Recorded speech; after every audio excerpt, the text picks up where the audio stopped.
ସ୍ୱାଧୀନ ଭାରତରେ ଆମମାନେ ଜନ୍ମଗ୍ରହଣ କରିଛୁ ଆଉ ସ୍ୱାଧୀନତାର ଭ୍ୟାଲ୍ୟୁକୁ ବୁଝିବାଟା କଷ୍ଟ। ଆମମାନଙ୍କର ପୂର୍ବପୁରୁଷ ମାନେ ଯେତେବେଳେ ସେମାନେ ପରାଧୀନ ଭାରତରେ ଥିଲେ ସେତେବେଳେ ପରାଧୀନତା ଯେ କେତେ ମାରାତ୍ମକ ଏହା ସେମାନେ ବୁଝିଥିଲେ। ମାତ୍ର ଆମେ ସ୍ୱାଧୀନ ଭାରତରେ ରହିଲା ପରେ ସ୍ୱାଧୀନତାର ଭ୍ୟାଲ୍ୟୁକୁ ଆମକୁ ଜଣା ନାହିଁ, କାରଣ ଆମେ ବିନା ମୂଲ୍ୟରେ ଆମେ ସ୍ୱାଧୀନତା ପାଇଛୁ। ସେଥିପାଇଁ ଆମେ ସ୍ୱାଧୀନତାକୁ ଆମେ ଜାଣିନାହୁଁ। ଆମେ ସ୍ୱାଧୀନତାକୁ ଆମେ ସମ୍ମାନ ଦେବାର ଆବଶ୍ୟକ ରହିଛି। ସ୍ୱାଧୀନ ଅବସ୍ଥାରେ ରହିବାର ଅଛି। ଦୀର୍ଘ ବର୍ଷ ଧରି ଆମମାନଙ୍କର ଭାରତ ଦେଶରେ ରାଜା ମାନଙ୍କର ଶାସନ ଥିଲା। ବିଭିନ୍ନ ପ୍ରକାର ରାଜା ମାନେ ଆମମାନଙ୍କର ଦେଶକୁ ଶାସନ କରୁଥିଲେ। ତାପରେ ପରେ ଆମମାନଙ୍କର ମୁଗଲ ମାନେ ଭାରତକୁ ଶାସନ କରିବାକୁ ଆରମ୍ଭ କଲେ। ମୁଗଲ ମାନଙ୍କ ପରେ ପରେ ଇଂରେଜ ସରକାର ସେ ଦେଶକୁ ଶାସନ କରିବାକୁ ଆରମ୍ଭ କଲେ। ଦୀର୍ଘ ବର୍ଷ ଧରି ସେମାନେ ଭାରତକୁ ପରାଧୀନ ଅବସ୍ଥାରେ ରଖିଥିଲେ। 1947 ମସିହା ଅଗଷ୍ଟ ମାସ 15 ତାରିଖରେ ଭାରତ ଇଂରେଜ ସରକାରଙ୍କର କବଳରୁ ମୁକ୍ତ ହେଇ ସେ ଗୋଟେ ସ୍ୱାଧୀନ ଦେଶ ହେଲା, ସ୍ୱାଧୀନ ରାଷ୍ଟ୍ର ହେଲା। ଏବେ ଆଉ କାହାର ପରାଧୀନତାର ଅଧୀନରେ ଭାରତ ରହିଲା ନାହିଁ।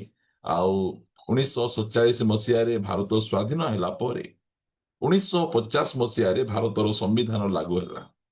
ସମ୍ବିଧାନ ମାନେ କଣ? ଜଣକୁ ପଚାରିଲେ ଆଜ୍ଞା 1900 ଅଗଷ୍ଟ 15 କଣ? ନାଇଁ, ଅଗଷ୍ଟ 15 ହଉଛି ଆମର ସ୍ୱାଧୀନତା ଦିବସ।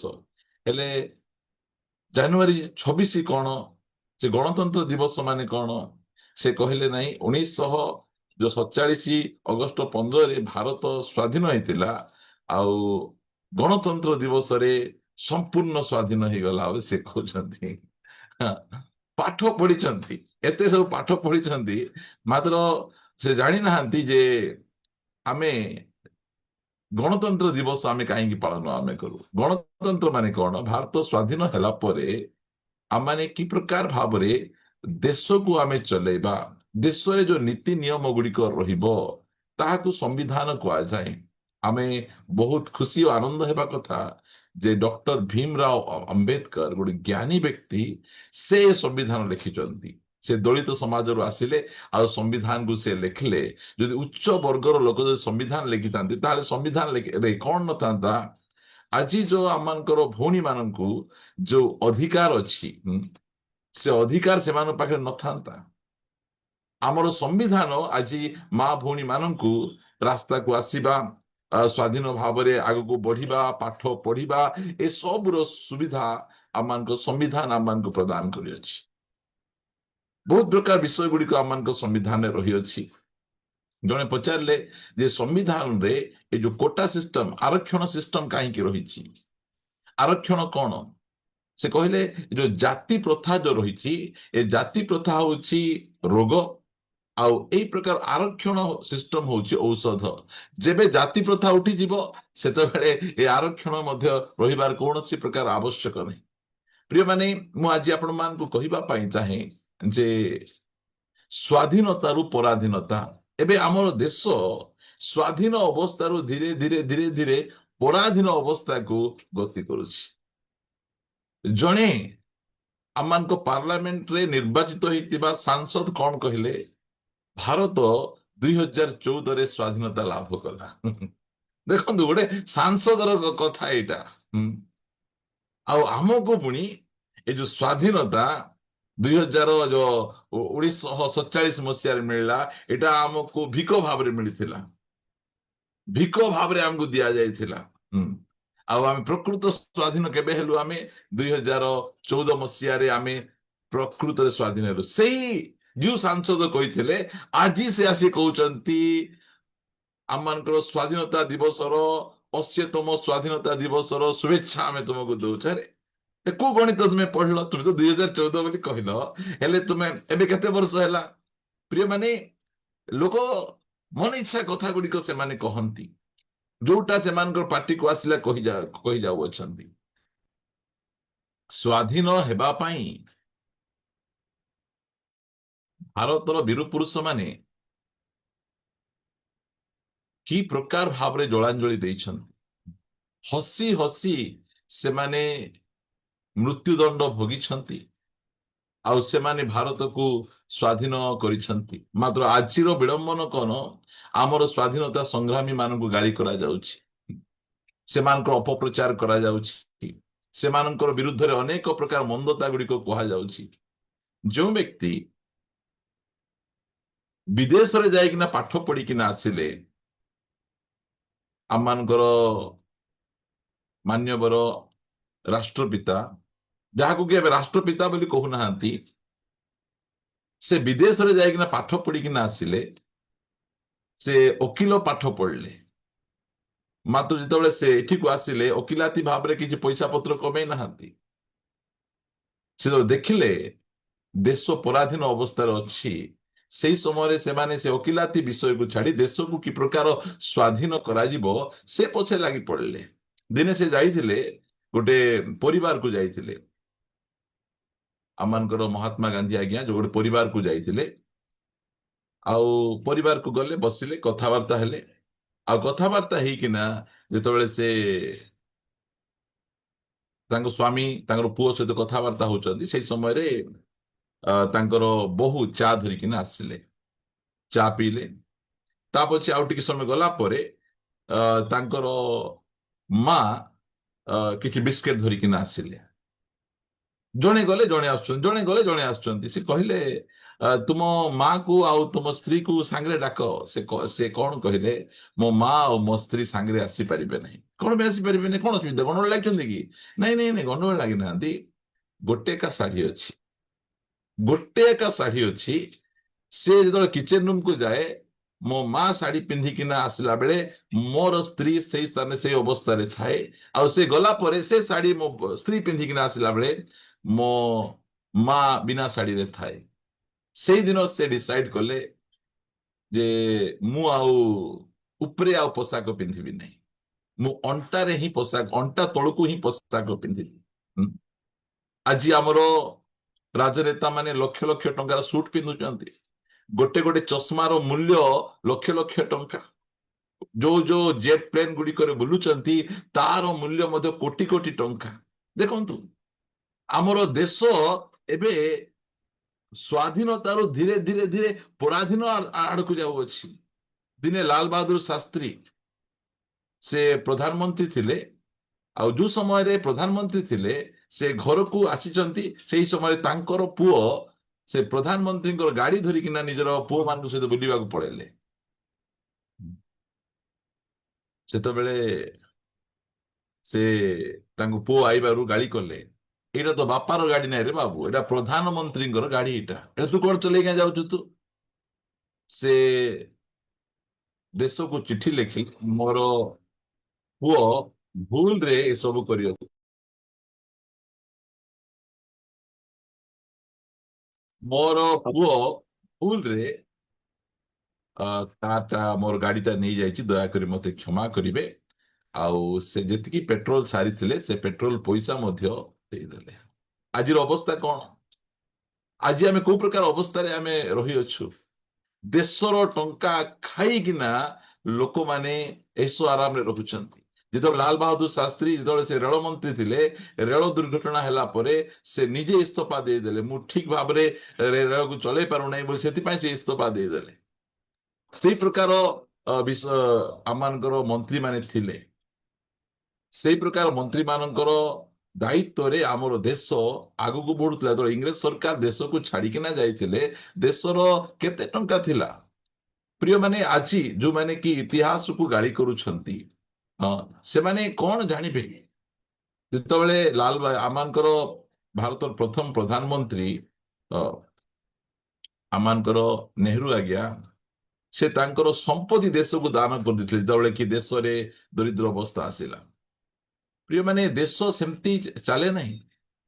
ଏବେ ଆମର ଦେଶ ଧୀରେ ଧୀରେ ଧୀରେ ସ୍ୱାଧୀନତାରୁ ପରାଧୀନତା ଆଡକୁ ଯାଉଅଛି। ଗୋଟେ ସୁନ୍ଦର ପଦ ଆମମାନଙ୍କର ଟିକେ ଆଜ୍ଞା ପଢୁଥିଲେ, ମୁଁ ମଧ୍ୟ ପଢି ଆପଣମାନଙ୍କୁ ଶୁଣେଇବା ପାଇଁ ଚାହେଁ। ମୋ ସହିତ ଆପଣମାନେ ଫିଟେଇ ପାରିବେ। ଗଲାତୀୟ ପୁସ୍ତକ 5 ଅଧ୍ୟାୟରୁ ଆମେ ପଢିବା। 1 ପଦରୁ ମୁଁ ପଢୁଛି। ସ୍ୱାଧୀନତା ନିମନ୍ତେ ଖ୍ରୀଷ୍ଟ ଆମ୍ଭମାନଙ୍କୁ ମୁକ୍ତ କରିଅଛନ୍ତି। ତା ପଛେ ଶେଷ ପଦ ରହିଛି, ଅତଏବ ସ୍ଥିର ହୋଇ ରୁହ। ସେତେବେଳେ ଇଂରେଜ ସରକାର, ମୋଗଲ ମାନେ, ବିଭିନ୍ନ ରାଜା ମାନଙ୍କର ଅଧୀନରେ ଆମେ ଥିଲୁ। ଏବେ ଏବେ ଯେତେବେଳେ 1950 ମସିହାରେ ଆମର ସମ୍ବିଧାନ ଆସିଲା, ସେଇ ସମୟରେ ସମ୍ବିଧାନ ଆମକୁ କଣ କହେ ଯେ ଏବେ ଆମ ଉପରେ କୌଣସି ରାଜା, କୌଣସି ଲୋକ ଶାସନ କରିବେ ନାହିଁ। ଏବେ ଆମେ ନିଜେ ବାଛିକିନା ପଠେଇବୁ। ଆମେ ଯୋଉ ମନ୍ତ୍ରୀ ମାନେ ଯାଉଛନ୍ତି, ସେମାନଙ୍କୁ କିଏ ବାଛିଛନ୍ତି? ଆମେ ବାଛିଛୁ। ସେମାନେ କିଏ? ଆମର ଦାସ ମାନେ ଅଟନ୍ତି, ଆମ ପାଇଁ କାମ କରିବା ଲୋକ। ଆମେ ବାଛି ପଠେଇଲେ ସେମାନେ ଯାଇକିନା ସେଇ ସ୍ଥାନରେ ଦେଶର ମଙ୍ଗଳ ପାଇଁ କାମ କରୁଛନ୍ତି। ମାତ୍ର ସେମାନେ ଏବେ ନିଜକୁ କଣ ଭାବୁଛନ୍ତି? ମୁଁ ରାଜା, ମୁଁ ମାଲିକ। ତ ମାଲିକ ନାହିଁ, ଆମେ ତୁମକୁ ବାଛିଲୁ। ଆମେ ତୁମକୁ ବାଛିଲା ପରେ ତୁମେ ମାନେ ଯାଇ ସେଇ ସ୍ଥାନରେ କାମ କରୁଛ। ସେମାନେ ଏବେ ନିଜକୁ ରାଜା ଭାବୁଛନ୍ତି, ଆଉ ସେମାନେ ଏବେ ଅନ୍ୟମାନଙ୍କ ଉପରେ କର୍ତ୍ତୃତ୍ୱ କରି ଆମର ସ୍ୱାଧୀନତାକୁ ହରଣ କରୁଛନ୍ତି। ସେଥିପାଇଁ ସ୍ୱାଧୀନତାରେ ସ୍ଥିର ହେଇକିନା ଆମକୁ ରହିବାର ଆବଶ୍ୟକ ରହିଛି। କଣ କର? ସ୍ୱାଧୀନତା ନିମନ୍ତେ ଖ୍ରୀଷ୍ଟ ଆମ୍ଭମାନଙ୍କୁ ମୁକ୍ତ କରିଅଛନ୍ତି। ଅତଏବ ସ୍ଥିର ହୋଇ ରୁହ ଓ ଦାସତ୍ୱ ଜୁଆଳିରେ ଆଉ ଥରେ ଯୋଚା ନ ଯାଅ। ଇସ୍ରାଏଲ ଲୋକମାନେ ଦୀର୍ଘ ବର୍ଷ ଧରି ସେମାନେ ମିଶର ରାଜା ଫାରୋଙ୍କର ଅଧୀନରେ ଥିଲେ, ଆଉ ମୋସା ନେତୃତ୍ୱରେ ସେ ମିଶରର ପରାଧୀନତାରୁ ମୁକ୍ତ ହେଇକିନା ସେ ପଳେଇ ଆସିଲେ। ଆଉ ଏବେ ଆଉ ଥରେ ତୁମେ କଣ ନ କର? ଆଉ ଥରେ ପରାଧୀନକୁ ତୁମେ ନ ଯାଅ। ଆମର ସ୍ୱାଧୀନତା ସଂଗ୍ରାମୀ ମାନେ, ଆମମାନଙ୍କର କୋରାପୁଟରେ ଆମର ସ୍ୱାଧୀନତା ସଂଗ୍ରାମୀ ଶହୀଦ ଲକ୍ଷ୍ମଣ ନାୟକ, ସେ ଗୋଟେ ଗାଁରେ ରହୁଥିଲେ। ଭାବନ୍ତୁ, ଗୋଟେ ଗାଁ, ସେ ଗାଁକୁ ଏବେ ଯାଏ ଠିକରେ ରାସ୍ତା ନାହିଁ। ତାଙ୍କ ନାଁରେ ଆମମାନଙ୍କର କୋରାପୁଟର ମେଡିକାଲ କଲେଜ ହେଇଛି, ଶହୀଦ ଲକ୍ଷ୍ମଣ ନାୟକ ମେଡିକାଲ କଲେଜ। କାହିଁକି? ସେ ଜଣେ ହଉଛନ୍ତି ଦେଶଭକ୍ତ, ଦେଶ ନିମନ୍ତେ ଶହୀଦ ହେଇଛନ୍ତି। ଯାହାକୁ ପାରିଲା ତା ନାଁରେ କଣ ମେଡିକାଲ କଲେଜ ହେଇଯିବ କି? ଆ ନାଁରେ କରିଦିଅ, ତା ନାଁରେ କରିଦିଅ, ମୋ ନାତି ନାଁରେ କରିଦିଅ। ହଁ, ସେ କଣ କରୁଛନ୍ତି ଦେଶ ପାଇଁ? ଯୋଉମାନେ ଦେଶ ନିମନ୍ତେ ନିଜର ଜୀବନକୁ ବଳିଦାନ କରିଛନ୍ତି, ସେଇ ପ୍ରକାର ବ୍ୟକ୍ତି ମାନଙ୍କୁ ନାଁରେ ଆମମାନଙ୍କର ବିଭିନ୍ନ ପ୍ରକାର ଅନୁଷ୍ଠାନ ଗୁଡିକର ନାମକରଣ କରିବାର ଆବଶ୍ୟକ ରହିଅଛି। ଆଉ ଯୋଉମାନେ ଆମର ଅଂଶ ନାହିଁ, ବଂଶ ନାହିଁ, ଆମ ଲୋକ ପାଇଁ କିଛି କରିନାହାନ୍ତି, ସେମାନଙ୍କ ନିମନ୍ତେ ଆମର କଣ ନଥିବା ଆବଶ୍ୟକ ନାହିଁ। ଆପଣମାନଙ୍କ ଅଞ୍ଚଳରେ ଏଇଟା ଗୋଟେ ବଡ ଇସ୍ୟୁ ହେଇଯାଇଛି। ତାଙ୍କ ନାଁରେ ଏବେ କଣ କର? ମେଡିକାଲ କଲେଜ କର। ପ୍ରିୟମାନେ, ଯିଏକି ଆମମାନଙ୍କର ଅଞ୍ଚଳରେ ଦଙ୍ଗା ତିଆରି ସୃଷ୍ଟି କରିବାରେ ତାଙ୍କର ବହୁତ ବଡ ଅବଦାନ ରହିଛି, ସେ ବ୍ୟକ୍ତିଙ୍କ ନାଁରେ ଏବେ ମେଡିକାଲ କଲେଜ କର ବୋଲି ମୁହଁରେ କହୁଛନ୍ତି। ସେ କହିବା ଲୋକକୁ ମଧ୍ୟ ଟିକେ ଲାଜ ଲାଗୁନାହିଁ। ପ୍ରିୟମାନେ, ପ୍ରଭୁ ଆମମାନଙ୍କୁ ସାହାଯ୍ୟ କରନ୍ତୁ। ଆମମାନଙ୍କ ସ୍ୱାଧୀନତାରେ ଆମେ ସ୍ଥିର ହେଇକିନା ଆମକୁ ରହିବାର ଆବଶ୍ୟକ ରହିଅଛି। ପ୍ରଥମରେ ମୁଁ ଆପଣମାନଙ୍କୁ କହିବା ପାଇଁ ଚାହେଁ, ଆମେ ସ୍ୱାଧୀନତାରେ ପ୍ରଥମ ସ୍ୱାଧୀନତା କଣ? ଫ୍ରିଡମ ଅଫ ସ୍ପିଚ, କହିବାର ସ୍ୱାଧୀନତା। ଆଜି ଫ୍ରିଡମ ଅଫ ସ୍ପିଚ ଲୋକମାନଙ୍କ ପାଖରେ ନାହିଁ। ଯଦି ଆପଣ କିଛି କହିବେ, ଆପଣଙ୍କର ଘରକୁ ପୋଲିସ ପଳାଇ ଆସିବେ, ଆପଣଙ୍କୁ ବାନ୍ଧି ଦଉଛନ୍ତି, ଆପଣଙ୍କୁ ନେଇକିନା ଭର୍ତ୍ତି କରିଦଉଛନ୍ତି। ମାନେ ଫ୍ରିଡମ ଅଫ ସ୍ପିଚ ର ସ୍ୱାଧୀନତା ନାହିଁ। ଏବେ ଅନେକ ଯୋଉମାନେ କି ଜର୍ଣ୍ଣାଲିଷ୍ଟ ମାନେ ଅଛନ୍ତି, ସତ୍ୟ ଭାବରେ ସେମାନେ ସେମାନଙ୍କର ସମ୍ବାଦ କାର୍ଯ୍ୟକ୍ରମ କଲା ବେଳେ କାହାକୁ ମାରିକିନା ଡ୍ରେନରେ ଫିଙ୍ଗି ଦଉଛନ୍ତି, କାହାକୁ ଡରାବିଡରା କରୁଛନ୍ତି। ଏଇ ପ୍ରକାର ବିଷୟ ଦେଖନ୍ତୁ, ମୁଁ ଆପଣଙ୍କୁ ଗୋଟେ ସୁନ୍ଦର ପଦ ମୁଁ ପଢି ଆପଣ ଶୁଣେଇବା ପାଇଁ ଚାହେଁ।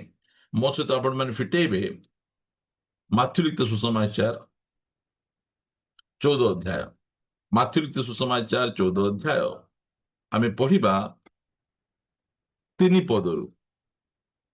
ଯେଣୁ ହେରୋଦ ଆପଣା ଭ୍ରାତା ଫିଲିପଙ୍କ ଭାର୍ଯ୍ୟା ହେରୋଦିଆଙ୍କ ସକାଶେ ଜହନଙ୍କୁ ଧରି ଓ ବାନ୍ଧି ବନ୍ଦିଶାଳାରେ ପକେଇଥିଲେ, କାରଣ ଜହନ ତାଙ୍କୁ କହୁଥିଲେ, ଏହାଙ୍କୁ ରଖିବା ଆପଣଙ୍କର ବିଧି ସଙ୍ଗତ ନୁହେଁ।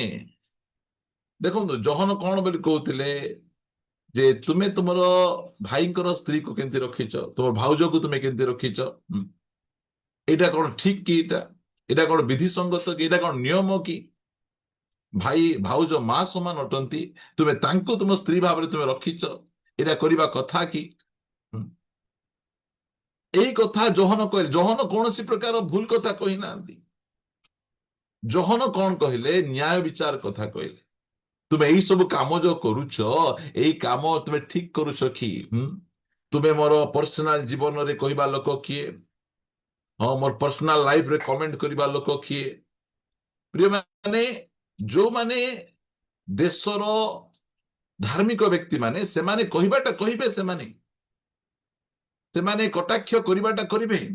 ମାତ୍ର ଦେଖନ୍ତୁ, ଆଙ୍କୁ ଚହନଙ୍କୁ ହେରୋଦ ରାଜା ସେ କଣ କରୁଛନ୍ତି? ବାନ୍ଧି ଦେଇକିନା କାରାଗାରରେ ଫିଙ୍ଗି ଦଉଛନ୍ତି। କିଏ କହିବା ଲୋକ ଅଛନ୍ତି କି? ଆଜ୍ଞା, ତୁମେ ଜହନକୁ କାହିଁକି ତୁମେ କାରାଗାରରେ ପକେଇଛ?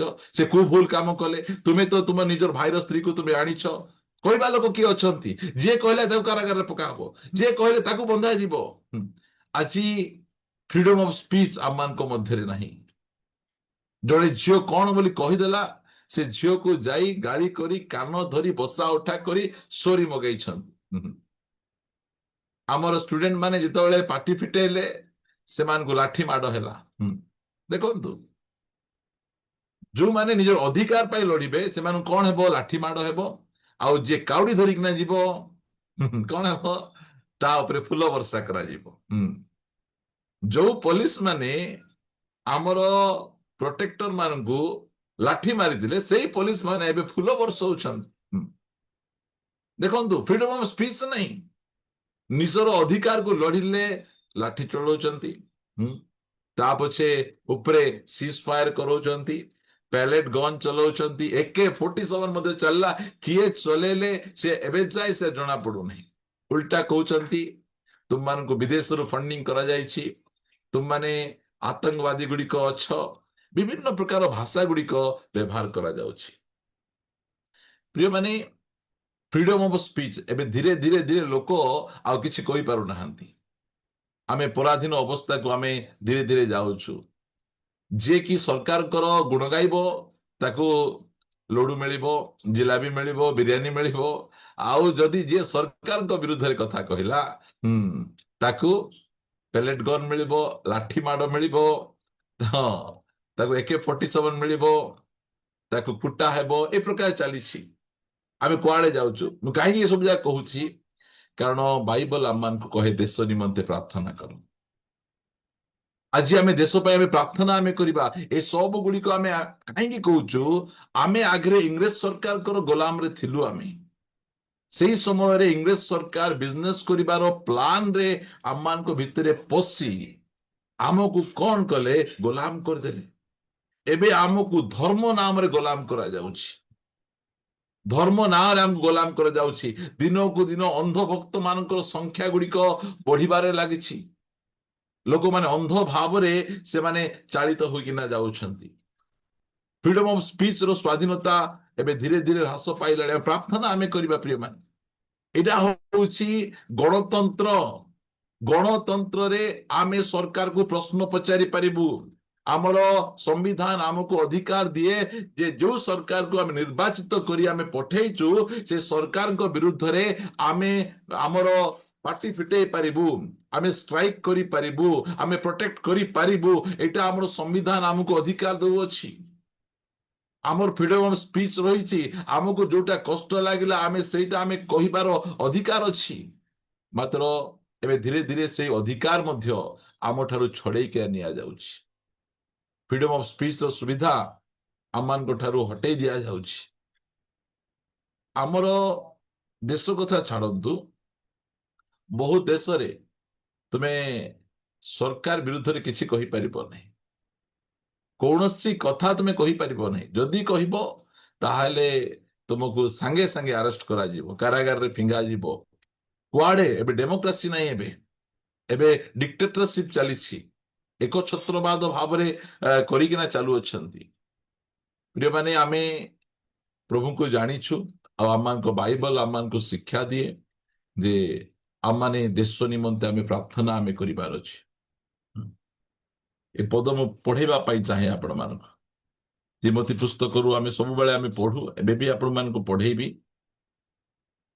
ପ୍ରଥମ ତିମୋଥୀ 2 ଅଧ୍ୟାୟ କଣ ଲେଖାଯାଉଛି? ଆମ୍ଭେମାନେ ଯେପରି ସର୍ବତ୍ର ଭାବେ ଈଶ୍ୱର ପ୍ରଣୟତା ଓ ଭଦ୍ରତା ସହ ଶାନ୍ତି ଓ ନିର୍ବିଘ୍ନତାରେ ଜୀବନଯାପନ କରିପାରୁ।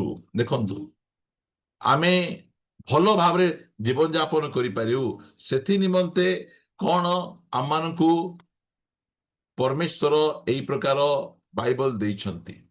ଆମେ ସେଇ ବାଇବଲକୁ ଆମେ ପଢିବାର ଆବଶ୍ୟକ ରହିଛି। କଣ କର ଏଥି ନିମନ୍ତେ ସର୍ବସାଧାରଣ ଲୋକଙ୍କ ପାଇଁ, ରାଜା ଓ ଶାସନକର୍ତ୍ତା ସମସ୍ତଙ୍କ ପାଇଁ ନିବେଦନ, ପ୍ରାର୍ଥନା, ବିନତି ଓ ଧନ୍ୟବାଦ ଉତ୍ସର୍ଗ କରିବା ନିମନ୍ତେ ସର୍ବପ୍ରଥମେ ଅନୁରୋଧ କରୁଅଛି। ଏହା ଆମ୍ଭମାନଙ୍କ ତ୍ରାଣକର୍ତ୍ତା ଈଶ୍ୱରଙ୍କ ଦୃଷ୍ଟିରେ ଉତ୍ତମ ଓ ସୁଗ୍ରାହ୍ୟ ଅଟେ। ପ୍ରଭୁ ଆମମାନଙ୍କୁ ସାହାଯ୍ୟ କରନ୍ତୁ। ଆମେ ସ୍ୱାଧୀନତାରେ ସ୍ଥିର ହୋଇ ରହିବାର ଅଛି। ସ୍ୱାଧୀନତାରୁ ପରାଧୀନ ଆଡକୁ ଯିବାର ନାହିଁ ତାହେଲେ ଆମକୁ ପ୍ରାର୍ଥନା କରିବାର ଅଛି। ଆମ ଦେଶ ପାଇଁ, ଆମର ଶାସନକର୍ତ୍ତା ସମସ୍ତଙ୍କ ପାଇଁ ଆମର ଏଇଟା ଗୁରୁ ଦାୟିତ୍ୱ ଯେ ଆମେ ପ୍ରାର୍ଥନାରେ ଆମେ ସମୟ ବିତେଇବା। ଆମେ ଆମମାନଙ୍କ ପ୍ରାର୍ଥନା ପ୍ରହରୀରେ ପ୍ରତି ସୋମବାର ଦିନ 1 ଘଣ୍ଟା ସମୟ କେବଳ ଦେଶ ପାଇଁ ଆମେ ପ୍ରାର୍ଥନା କରୁ। ଆମମାନଙ୍କ ଫାଷ୍ଟିଂ ପ୍ରେୟର ପ୍ରତି ଶୁକ୍ରବାର ଦିନ ଆମେ ଦେଶ ନିମନ୍ତେ ଆମେ ପ୍ରାର୍ଥନା ଆମେ କରୁ। କାରଣ ଆମେ ଜାଣିଛୁ ଆମର ପ୍ରାର୍ଥନା ଦ୍ୱାରା ଆମ ଦେଶ ବଦଳିବ। ଜଣେ ଜଣେ ବ୍ୟକ୍ତିଙ୍କର ପ୍ରାର୍ଥନା ଦ୍ୱାରା ଦେଶ ଗୁଡିକ ବଦଳୁଛି। ଆମେ ଖ୍ରୀଷ୍ଟିଆନ ଭାବରେ ଆମମାନଙ୍କ ଗୁରୁ ଦାୟିତ୍ୱ ଯେ ଆମମାନଙ୍କ ଦେଶ ନିମନ୍ତେ ଆମେ ପ୍ରାର୍ଥନା କରିବା। ଯୋଉ ପ୍ରକାର ଫ୍ରିଡମ ଅଫ ସ୍ପିଚ ଧୀରେ ଧୀରେ ଧୀରେ ଆମମାନଙ୍କ ଠାରୁ ହ୍ରାସ କରାଯାଉଛି, ଲୋକମାନଙ୍କୁ ଡରା ଧମକା ଯାଉଛି, ଯେ ପ୍ରକାର କି ସେ ସବୁ ନ ହେଇ ଲୋକମାନେ ନିଜର ମତକୁ ସେମାନେ ରଖିପାରିବେ, ଏଇ ପ୍ରକାର କଥା ଗୁଡିକ ବିଷୟ ଗୁଡିକ ଆମମାନଠାରେ ହେବାର ଆବଶ୍ୟକ ରହିଅଛି। ଆଉ ଦ୍ୱିତୀୟ ଗୋଲାମୀ, ବହୁତ ବଡ ଗୋଲାମୀ ଏହାକୁ କୁହାଯାଏ, ଯୋଉଟା କୁହାଯାଏ କି ଜାତି ପ୍ରଥାର ଗୋଲାମୀ। ଜାତି ପ୍ରଥାର ଗୋଲାମୀ। ଆମମାନଙ୍କର ମାନ୍ୟବର ରାଷ୍ଟ୍ରପତି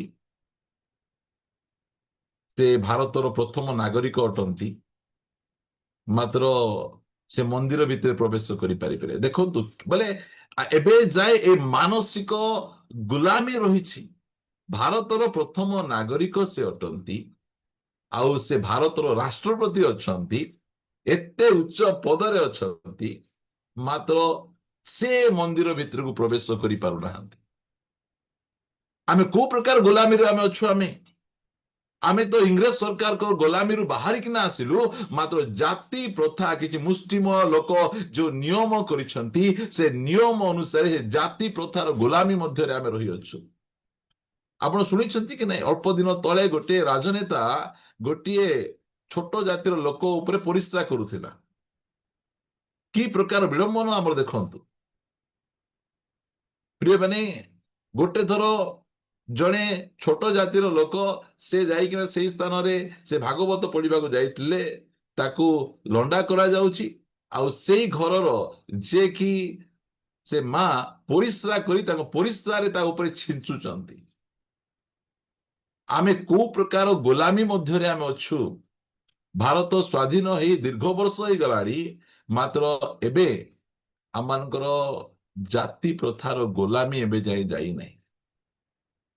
ଏବେ ଯାଏ ଆମେ ସେଠୁ ଆମେ ବାହାରି ନାହୁଁ। ତୁମେ ବଡ ଜାତି, ଆମେ ଛୋଟ ଜାତି। ତୁମେ ଛୁଇଁଲେ ଆମେ ଖାଇବୁ ନାହିଁ, ତୁମ ଘରକୁ ଆମେ ଯିବୁ ନାହିଁ, ତୁମେ ଆମ ଘରେ ପାଦ ତୁମେ ପକାଅ ନାହିଁ। ଆମର ଏଇ ପ୍ରକାର ମାନସିକତା ଏତେ ଶିକ୍ଷିତ ହେଲା ପରେ ମଧ୍ୟ ଏ ଜାତି ପ୍ରଥାର ଗୋଲାମୀ, ଏ ଜାତି ପ୍ରଥାର ଭେଦଭାବ ଆମମାନଙ୍କ ମଧ୍ୟରେ ଯାଇନାହିଁ। ଏଇଟା ଗୋଟେ ବହୁତ ବଡ ଗୋଲାମୀ ଅଟେ। ଆମକୁ ଏଠୁ ସ୍ୱାଧୀନତା ଧୀରେ ଧୀରେ ଧୀରେ ପୁନର୍ବାର ସେଇ ପ୍ରଥା ଆମମାନଙ୍କ ଠାରେ ଆସିବା ପାଇଁ ଆରମ୍ଭ ହେଇଯାଉଛି। ପ୍ରିୟ ପ୍ରଭୁଙ୍କ ଲୋକମାନେ, ପଢିବା ଗୋଟେ ସୁନ୍ଦର ପଦ ଯାହାକି ବାଇବଲ ଆମମାନଙ୍କୁ ପଢାଏ। ମୋ ସହିତ ଆପଣମାନେ ଫିଟେଇବେ ଗଲାତୀୟ ପୁସ୍ତକ, ଏହାର 3 ଅଧ୍ୟାୟ ମୁଁ ଆପଣମାନଙ୍କୁ ପଢି ଶୁଣେଇବା ପାଇଁ ଚାହେଁ। 27 ପଦରୁ, ଯେଣୁ ତୁମେମାନେ ଯେତେ ଲୋକ ଖ୍ରୀଷ୍ଟଙ୍କ ଉଦ୍ଦେଶ୍ୟରେ ବାପ୍ତିତ ହୋଇଅଛ, ତୁମେମାନେ ସମସ୍ତେ ଖ୍ରୀଷ୍ଟଙ୍କୁ ପରିଧାନ କରିଅଛ। ଯିହୁଦୀ କି ଗ୍ରୀକ, ଦାସ କି ସ୍ୱାଧୀନ, ପୁରୁଷ କି ସ୍ତ୍ରୀ, ତୁମ୍ଭମାନଙ୍କ ମଧ୍ୟରେ କିଛିର ହିଁ ପ୍ରଭେଦ ନାହିଁ, କାରଣ ଖ୍ରୀଷ୍ଟ ଯୀଶୁଙ୍କ ଠାରେ ତୁମେମାନେ ଏକ। ଏଇଟା ବାଇବଲ ଆମମାନଙ୍କୁ ଶିଖାଏ। ଯେତେବେଳେ ଆମେ ଯୀଶୁ ଖ୍ରୀଷ୍ଟଙ୍କ ପାଖକୁ ପଳେଇ ଆସିଲୁ, ଏଠି କୌଣସି ଜାତି ପ୍ରଥା ନାହିଁ, ଏଠି କୌଣସି ଭେଦଭାବ ନୁହେଁ। ଆମେ ଖ୍ରୀଷ୍ଟଙ୍କ ଠାରେ ଆମେ ସମସ୍ତେ ଆମେ ଏକ ଅଟୁ।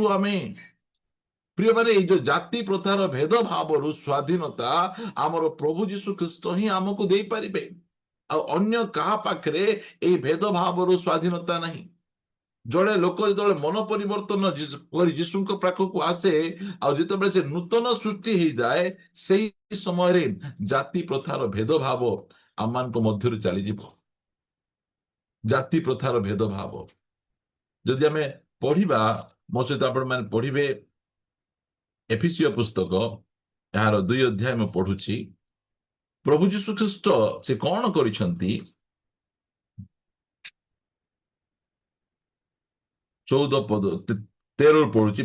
କିନ୍ତୁ ପୂର୍ବେ ଦୂରରେ ଥିଲ ଯେ ତୁମ୍ଭେମାନେ ଏବେ ଖ୍ରୀଷ୍ଟ ଯୀଶୁଙ୍କ ଠାରେ ତାହାଙ୍କ ରକ୍ତ ଦ୍ୱାରା ନିକଟସ୍ଥ ହୋଇଅଛ, କାରଣ ସେ ତ ଆମ୍ଭମାନଙ୍କର ଶାନ୍ତି। ସେ ଶତ୍ରୁତା ସ୍ୱରୂପ ମଧ୍ୟବର୍ତ୍ତୀ ବିଚ୍ଛେଦ ପ୍ରାଚୀର ଭଗ୍ନ କରି ଉଭୟକୁ ଏକ କରିଅଛନ୍ତି। କଣ? ଗୋଟେ ଜାତି ଆଉ ଗୋଟେ ଜାତି ମଧ୍ୟରେ ଗୋଟେ ବିଚ୍ଛେଦ ପ୍ରାଚୀର ଅଛି, ଶତ୍ରୁତାର ଗୋଟେ ପ୍ରାଚୀର ଅଛି। ହଁ, ସେ ଆମ ଜାତିର ନୁହେଁ, ସେ ଆମ ବଂଶର ନୁହେଁ, ସେ ଆମ ଗୋଷ୍ଠୀର ନୁହେଁ। ଜଣେ କହିଲେ ଭାରତ ଏବେ ଜନସଂଖ୍ୟାରେ ପୃଥିବୀର ସବୁଠାରୁ ଅଧିକ ଜନସଂଖ୍ୟା ପ୍ରାପ୍ତ ଦେଶ ଅଟେ।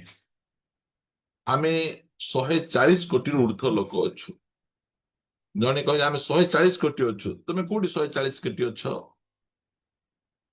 ତୁମେ ଭାଷା ନାଁରେ ଅଲଗା ଅଲଗା ହେଇଛ, ଜାତି ନାଁରେ ଅଲଗା ଅଲଗା ହେଇଛ। ଦେଖନ୍ତୁ, ଆମକୁ ଅଲଗା ଅଲଗା କରାଯାଇଛି। ଆମ ଚର୍ଚ୍ଚକୁ ମଧ୍ୟ ତୁ ବାପ୍ଟିଷ୍ଟ, ତୁ ପେଣ୍ଟିକଷ୍ଟ, ତୁ ଲୁଥରାନ, ତୁ ସିଏ ନାହିଁ, ଏସବୁ ଯାକ ଭାଗ ଭାଗ କରାଯାଉଛି। କାହିଁକି? ଇଂରେଜ ସରକାରର ଗୋଟେ ନିୟମ ହେଲା ଡିଭାଇଡିଂ ଏଣ୍ଡ ରୁଲ। ତୁମେ ଡିଭାଇଡ କର, ଲୋକମାନଙ୍କୁ ଅଲଗା ଅଲଗା କରିଦିଅ, ଆଉ ତୁମେ ରୁଲ କର। ଲୋକ ମିଶିଗଲେ ଆମର ଖତରା। ସେଥିପାଇଁ ଲୋକକୁ ମିଶିବା ପାଇଁ ଦଉନାହାନ୍ତି। ହଁ, ସବୁ ଧର୍ମ ନାମରେ ଗଣ୍ଡଗୋଳ କରାଯାଉଛି, ପରସ୍ପରକୁ ମାରପିଟ କରାଯାଉଛି। କାହିଁକି? ଏମାନେ ଯେତେବେଳେ ଶତ୍ରୁ ହେଇକିନା ରହିବେ, ଆମେ ଏମାନଙ୍କ ଉପରେ ରାଜତ୍ୱ କରିପାରିବା। ଏମାନେ ଯଦି ମିଶିଗଲେ, ତାହେଲେ ଆମେ କଣ କରିପାରିବା ନାହିଁ? ଏମାନଙ୍କୁ ଆଉ ଆମର ଇଶାରାରେ ଚଲେଇ ପାରିବା ନାହିଁ। ପ୍ରିୟମାନେ, ଏଇଟା ହଉଛି ପୁନର୍ବାର ପରାଧୀନ ହେବାର ଚିହ୍ନ। ତୁ ସେ ଜାତିର, ତୁ ସେ ଗୋଷ୍ଠୀର, ସେ ଭାଷାବାଦୀର, ତୁ ଅମୁକର। ସ୍ୱର୍ଗରେ ଦେଖନ୍ତୁ, ମୋ ସହିତ ଆପଣ ଫିଟେଇବେ ପ୍ରକାଶିତ ପୁସ୍ତକ 7 ଅଧ୍ୟାୟ 9 ପଦ ଲେଖାଗଲା। ମୁଁ 9 ପଦରୁ ପଢୁଛି। ପ୍ରକାଶିତ 7 ଅଧ୍ୟାୟ 9 ପଦରେ, ଏହାପରେ ମୁଁ ଦୃଷ୍ଟିପାତ କଲି, ଆଉ ଦେଖ ସର୍ବଜାତୀୟ, ଟିକେ ମନେ ରଖିବେ, ଯେତିକି ଜାତୀୟ, ସର୍ବଜାତୀୟ, ସର୍ବଗୋଷ୍ଠୀୟ, ସର୍ବବଂଶୀୟ, ସର୍ବଭାଷାବାଦୀ, ଅଗଣ୍ୟ ଏକ ମହାଜନତା ଶୁକ୍ଳ ବସ୍ତ୍ର ପରିହିତ ହୋଇ ଓ ଖଜୁରୀ ବାହୁଙ୍ଗା ହସ୍ତରେ ଧରି ସିଂହାସନ ଓ ମେଷ ଶାବକଙ୍କ ସମ୍ମୁଖରେ ଦଣ୍ଡାୟମାନ ହୋଇଅଛନ୍ତି। ଏଠି ସବୁ ଜାତିର ଲୋକ ଯାଉଛନ୍ତି, ସବୁ ଭାଷାବାଦୀର ଲୋକ ଯାଉଛନ୍ତି, ସବୁ ଗୋଷ୍ଠୀର ଲୋକ ଯାଉଛନ୍ତି। କାହିଁକି? ପ୍ରିୟମାନେ, ସ୍ୱର୍ଗରେ ଭେଦଭାବ ନାହିଁ। ସ୍ୱର୍ଗର ପରମେଶ୍ୱର ସେ ଭେଦଭାବ କରନ୍ତି ନାହିଁ। ଆଜି ଦୀର୍ଘ ବର୍ଷ ଧରି ଆମେ ସ୍ୱାଧୀନତା ଦିବସ ଆମେ ପାଳନ କରୁଛୁ। ଆଉ ଏ ସ୍ୱାଧୀନତା ଦିବସରେ ଫ୍ରିଡମ ଅଫ ସ୍ପିଚ ଲୋକମାନଙ୍କ ଠାରୁ ଧୀରେ ଧୀରେ ଇଏ ହେଇଗଲାଣି। ମଣ୍ଡଳୀରେ ମଧ୍ୟ ତୁ ତୁନି ବସ, ତୁ ତୁନି ବସ, ତୁ ଦଶମାଂଶ ଦଉଛୁ, ତୁ କଥା କହିବୁ, ତୁ ଚାକିରି କରୁଛୁ, ତୁ କଥା କହିବୁ, ତୁ କଣ ପୁରୁଣା ଲୋକ, ତୁ କଥା କହିବୁ, ତୁ ତୁନି ବସେ। ଚର୍ଚ୍ଚରେ ମଧ୍ୟ ଏଇଟା ଚାଲିଛି। ଚର୍ଚ୍ଚରେ ଗୋଟେ ଗରିବ ଲୋକ, ସେ ମଧ୍ୟ ସ୍ୱର ଉଠେଇ ପାରିବ ନାହିଁ। ଚର୍ଚ୍ଚରେ ଯେ ବଡ ବଡ ଲୋକ, ସେମାନେ ଏକା ଡିସାଇଡ କରିବେ, ସେମାନେ ହିଁ ସବୁ କିଛି କରିବେ। ପ୍ରିୟମାନେ, ଏଇଟା ଠିକ ଚର୍ଚ୍ଚ ନୁହେଁ, ଏଇଟା ଠିକ ବିଷୟ ନୁହେଁ। ଆମମାନଙ୍କର ମଣ୍ଡଳୀ ମଧ୍ୟରେ ଏଇ ପ୍ରକାର ଭେଦଭାବ ରହିବା କଥା ନୁହେଁ। ସେଥିପାଇଁ ଯାକୁବକୁ ସେ କହୁଛନ୍ତି, ଯାକୁବ ଆମମାନଙ୍କୁ ବୁଝାଉଛନ୍ତି, ଯାକୁବ 2 ଅଧ୍ୟାୟରେ, ହେ ମୋହର ଭାଇମାନେ, 1 ପଦରୁ, ଆମ୍ଭମାନଙ୍କ ଗୌରବମୟ ପ୍ରଭୁ ଯୀଶୁଖ୍ରୀଷ୍ଟଙ୍କ ଠାରେ ବିଶ୍ୱାସ କରିବାରୁ ମନୁଷ୍ୟର ମୁଖାପେକ୍ଷା କର ନାହିଁ। କଣ କର ନାହିଁ? ମନୁଷ୍ୟର ମୁଖାପେକ୍ଷା କର ନାହିଁ।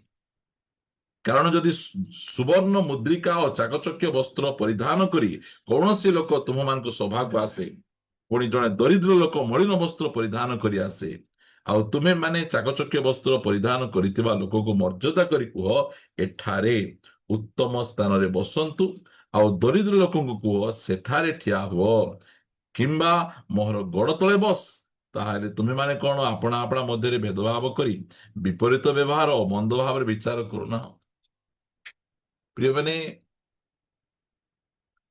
ମଣ୍ଡଳୀ ମଧ୍ୟରେ ସେଇ ପ୍ରକାର ହେବା ଉଚିତ ନୁହେଁ। ଏଠି ଭିଆଇପି ଲାଇନ, ସାଧାରଣ ଲୋକର ଲାଇନ, ଭିଆଇପି ଚେୟାର, ସାଧାରଣ ଲୋକଙ୍କ ଚେୟାର, ସୁଟ ବୁଟ ପିନ୍ଧିଥିଲେ ଚେୟାରରେ, ଆଉ ଯୋଉମାନେ ସାଧାରଣ ପୋଷାକ ପିନ୍ଧିଥିବେ ତଳେ, ଆଉ ଯୋଉମାନେ ଭଲ ସୁଟ ବୁଟ ପିନ୍ଧିଥିବେ ଏସି ପାଖରେ, ଫ୍ୟାନ ପାଖରେ, ଆଉ ଅନ୍ୟ ଲୋକମାନେ ଦାଣ୍ଡ ପିଣ୍ଡାରେ ବସିବେ। ଏଇ ସବୁ ଗୁଡିକ ମଣ୍ଡଳୀ ନଥିବାର ଆବଶ୍ୟକ ରହିଛି। ଏଇଟା ଯୋଉ ପରାଧୀନତା ଚିହ୍ନ, ଏଇଟା ଯାକ ଏଇଟା ଆମେ ସେ ପରାଧୀନ ଆଡକୁ ଆମେ ଯିବା କଥା ନୁହେଁ। ଆଗରେ ଆମେ ଯୋଉ ପ୍ରଭୁଙ୍କୁ ଜାଣିନଥିଲୁ ସେ ପ୍ରକାର ଥିଲା। ପ୍ରିୟମାନେ, ଆମର ଦେଶ ଏବେ ସେଇ ପ୍ରକାର ଅବସ୍ଥା ମଧ୍ୟକୁ ଯାଉଛି।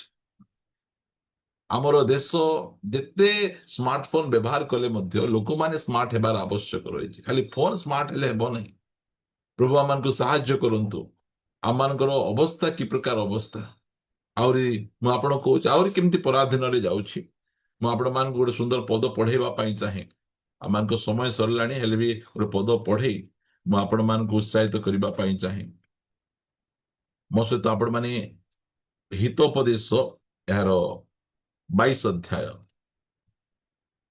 7 ପଦ, ଧନବାନ ଦରିଦ୍ର ଉପରେ କର୍ତ୍ତୃତ୍ୱ କରଇ, ଏଟା ଚାଲିଛି। ତା ପଛେ ପୁଣି ଋଣୀ ମହାଜନର ଦାସ ହୁଏ। ଟିକେ ଭାବନ୍ତୁ, ଋଣରେ ଆମର ଦେଶ କେତେ ନମ୍ବରରେ ଅଛି? କିଏ କହିବେ? କିଏ ଜାଣିଛନ୍ତି? ଋଣ ନେବାରେ ଆମର ଦେଶ ବର୍ତ୍ତମାନ 197 ଲକ୍ଷ କୋଟି ଟଙ୍କା ଋଣ କରିଛି। 197 ଲକ୍ଷ କୋଟି ହରଣ 140 କୋଟି। ଆପଣଙ୍କର ମୁଣ୍ଡରେ ମଧ୍ୟ 2 ଲକ୍ଷ ଋଣ ଆସୁଛି, ମୋର ମୁଣ୍ଡରେ ମଧ୍ୟ 2 ଲକ୍ଷ ଋଣ ଆସୁଛି। ଆମେ କାହା ଋଣ ନେଇନୁ ସିନା, ଆମେ କଣ ଆମର ମୁଣ୍ଡକୁ ଦେଖେଇକିନା ଋଣ ଲୋକ ଦେଇଛନ୍ତି। ବିଭିନ୍ନ ପ୍ରକାର ବ୍ୟାଙ୍କରୁ, ବିଭିନ୍ନ ପ୍ରକାର ଲୋକଙ୍କ ଠାରୁ ଋଣ। ଆମେ ଋଣର ଗୁଲାମୀରେ ଆମେ ଯାଇଛୁ। ଆମେ ଦେଖନ୍ତୁ, ଏବେ ମୁଁ ଯାଇକିନା ବ୍ୟାଙ୍କରେ କହିବି ମୋତେ 10 ଲକ୍ଷ ଟଙ୍କା ଋଣ ଦିଅ, ମତେ ଋଣ ଦେବେ ନାହିଁ। କାହିଁକି? ମର୍ଗେଜ କିଛି ନାହିଁ ମୋର। ଯାହାର ମର୍ଗେଜ ଅଛି, ଯଦି ଆମର ଚିରନ୍ତନ ଭାଇକିନା ଯିବେ, ମୋତେ 10 ଲକ୍ଷ ଋଣ ଦିଅ, ଚିରନ୍ତନ ଭାଇଙ୍କୁ ସାଙ୍ଗେ ସାଙ୍ଗେ ଦେଇଦେବେ 10 ଲକ୍ଷ ଋଣ। ତାର ମର୍ଗେଜ ଅଛି, ଜମି ଅଛି, ଘର ଅଛି, ପଟା ଅଛି, ସବୁ ଯାକ ଅଛି। କାହିଁକି ଦଉଛନ୍ତି ତାଙ୍କୁ? ଯଦି ଏ ଭାଇ ଋଣ ସୁଝି ନ ପାରିଲେ ତାଙ୍କର ଘର ବାରି ସବୁ ଜାଗା ଲୁଟ କରିକିନା ଆମେ ନେଇଯିବୁ, ଜବରଦସ୍ତି ନେଇଯିବୁ ବୋଲିକା ଦେବେ। ସେମିତି ଦଉଛନ୍ତି। ଶଶା ଗାଈକୁ ନିହାତି ଦେବେ, ବେଶିକା ଦେବେ। ହଁ, ସୁଲେଖା ଦିଦିଙ୍କୁ ତ ବହୁତ ଦେବେ। ମୁଁ କାହିଁକି ସବୁ ଯାକ କହୁଛି ଆପଣ ମାନଙ୍କୁ, ଆମେ ଏବେ ଆର୍ଥିକ ପରିସ୍ଥିତିରେ ଋଣରେ ଆମେ ପରାଜିତ ହେଇଯାଇଛୁ, ପରାଧୀନ ଅବସ୍ଥାରେ ଆମେ ଅଛୁ। ଲେଖାଯାଏ ଋଣୀ ମହାଜନର ଦାସ ହୁଏ। ଭାବନ୍ତୁ, ଆପଣ ଯାହାକୁ ଋଣ ନେଇଥିବେ, ଆଖିକୁ ଆଖି ମିଶେଇ କଥା ହେଇପାରିବେ କି? ମୁଣ୍ଡ ତଳକୁ, ମୁଣ୍ଡ ତଳକୁ ଥିବ। ଯଦି ସେ ଋଣ ଦେବା ଆଜ୍ଞା ଆସିଲେ, ସାର୍ ନମସ୍କାର, ସାର୍ ନମସ୍କାର, ନମସ୍କାର। ବୁଝନ୍ତୁ, ଆମେ ଖୁବ ପରାଧୀନ ଆଡକୁ ଯାଉଛୁ। ଆର୍ଥିକ ଅବସ୍ଥାରେ ଆମେ ପରାଧୀନ ଆଡକୁ ଆମେ ଯାଉଛୁ। ଆମମାନଙ୍କର ଦେଶ ଦରିଦ୍ରତାରେ 102 ନମ୍ବରରେ ଅଛି। ଟିକେ ଭାବି ଦେଖନ୍ତୁ, ବୋଲେ ଏତେ ଦରିଦ୍ର ଅବସ୍ଥା ଅଛି। ପୃଥିବୀରେ 195ଟା ଦେଶ, 195ଟା ଦେଶ ମଧ୍ୟରେ ଦରିଦ୍ରତାରେ ଆମର ଦେଶ 102ରେ। ଋଣ ନେବାରେ କେତେ? 1 ନମ୍ବରରେ ଆମର ଦେଶ। ଭାବନ୍ତୁ, ଏଇ ପ୍ରକାର ପରିସ୍ଥିତି ଆମମାନଙ୍କର ରହିଅଛି। ପ୍ରିୟମାନେ, ଆମମାନେ ସ୍ୱାଧୀନତା ଦିବସ ଆମେ ପାଳନ କରୁଛୁ, ମାତ୍ର ଧୀରେ ଧୀରେ ଧୀରେ ଆମେ ପରାଧୀନ ଅବସ୍ଥାକୁ ଆମେ ଯାଉଛୁ। ଆମେ ଦେଶ ଋଣରେ ବୁଡି ଅଛି, ଆର୍ଥିକ ସଂକଟରେ ଅଛି। ଆମମାନଙ୍କର ପରିବାର ମଧ୍ୟ ଆର୍ଥିକ ସଂକଟରେ ଅଛି। ବିଭିନ୍ନ ବିଷୟ ଗୁଡିକ ଆର୍ଥିକ ସଂକଟରେ, ଋଣରେ ବୁଡିକିନା ଆମେ ରହିଅଛୁ। ସେ ପରାଧୀନ ଅବସ୍ଥାକୁ ଆମେ ଯାଉଛୁ। ଦିନକୁ ଦିନ ଦେଶରେ ବେରୋଜଗାରୀ ସମସ୍ୟା ବଢୁଛି। ଆଉ କୋଉ ଜିନିଷର ଦରଦାମ ଆକାଶ ଛୁଆ ନାହିଁ ବୋଲି ଆପଣ କହିପାରିବେ ନାହିଁ। ସବୁ ଜିନିଷ ଆକାଶ ଛୁଆ ରେଟ୍। ଲୋକମାନେ କଣ କିଣିବେ, କଣ ଖାଇବେ, କି ପ୍ରକାର ଅବସ୍ଥା, କୋଉ ପ୍ରକାର ଦରିଦ୍ରତାରେ ଆମର ଦେଶ 102 ସେଞ୍ଚୁରୀ ଉପରେ ଆମର ଦେଶ ରହିଅଛି। ଜେଣ୍ଡର ଇକ୍ୱାଲିଟିରେ ଆମର ଦେଶ ରହିଛି 131 ନମ୍ବରରେ। ଏବେ ମଧ୍ୟ ଆମର ମା ଭଉଣୀ ମାନଙ୍କୁ ଏତେ ନିଚ ଦେଖାଯାଉଛି, ପୁରୁଷ ପିଲାମାନଙ୍କୁ ଉଚ୍ଚ ଦେଖାଯାଉଛି। ଆମର ଜେଣ୍ଡର ଇକ୍ୱାଲିଟିରେ ମଧ୍ୟ ଆମର ଦେଶ ତଳକୁ ତଳକୁ ଖସୁଛି। ପ୍ରିୟମାନେ, ପ୍ରଭୁ ଆମମାନଙ୍କୁ ସାହାଯ୍ୟ କରନ୍ତୁ। ଆମ ଦେଶ ନିମନ୍ତେ ଆମେ ପ୍ରାର୍ଥନା ଆମେ କରିବା ପାଇଁ ଯିବା। ଶିକ୍ଷାରେ ଆମ ଦେଶ 90 ନମ୍ବରରେ ଅଛି। ବୋଲେ ଭାବନ୍ତୁ, ଏବେ ଯାଏ ଆମେ ଶିକ୍ଷିତ ଦେଶ ଭାବରେ ହେଇନାହୁଁ। ଆମେ ଅଳ୍ପ ବର୍ଷ ତଳେ ଆମର ଦେଶରେ 1,00,000ରୁ ଅଧିକ ସ୍କୁଲ ଗୁଡିକ ବନ୍ଦ କରାଗଲା ବିଭିନ୍ନ ପ୍ରକାର କାରଣ ଯୋଗୁଁ। ଆମର ଶିକ୍ଷା ଅବସ୍ଥା ଗୁଡିକ ଆମର କେମିତି ହେଇଯାଉଛି। ଆମମାନଙ୍କର ଗୋଟେ ସ୍ଲୋଗାନ ଅଛି, ପଢେगा इंडिया तो बढ़ेगा इंडिया। अरे इंडिया नहीं पढ़ेगा तो इंडिया बढ़ेगा कैसे? ଆମମାନଙ୍କର ଦେଶକୁ ଶିକ୍ଷିତ କରିବାର ଆବଶ୍ୟକ ରହିଛି।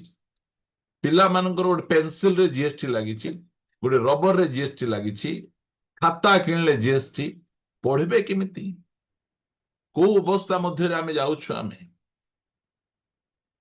ପ୍ରଭୁ ଆମମାନଙ୍କୁ ସାହାଯ୍ୟ କରନ୍ତୁ।